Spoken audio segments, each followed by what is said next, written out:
All right, y'all, I'm going to be going over the addendum concerning right to terminate due to lender's appraisal. So we're going to use this form with conventional financing only. It shows up here that the third-party financing addendum is going to cover FHA and VA, and that's in paragraph 4 of that.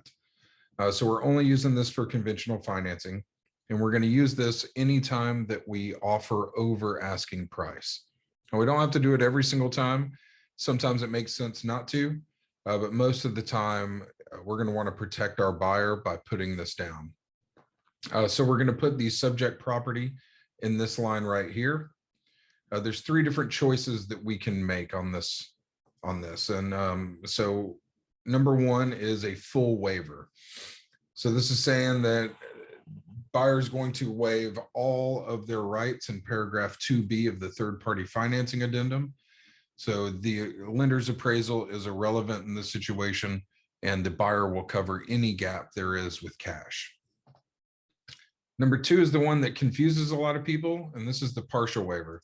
So this is the one that we're going to use most of the time when we use this document.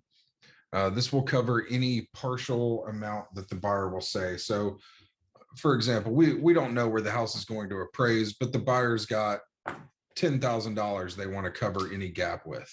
So if they're offering $300,000 on the house, $10,000 appraisal waiver, we'll check this box and we'll put $290,000. So we're telling the buyer that as long as the opinion of value is $290,000 or more, we're going to cover that $10,000. Let's say they had $25,000 to put down, then we would come in at $275, saying as long as it appraises at $275, we will buy it for $300,000. Now let's say the buyer is not willing to cover any gap. They say, no, I want it to appraise at $300,000. Then we're going to go with this box right here. This is saying within X amount of days after the effective date or the executed date of the contract.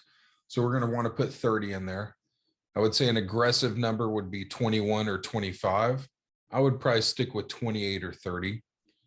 And then down here, we're going to put the appraised amount that it has to appraise for, or we can back out and get our earnest money back.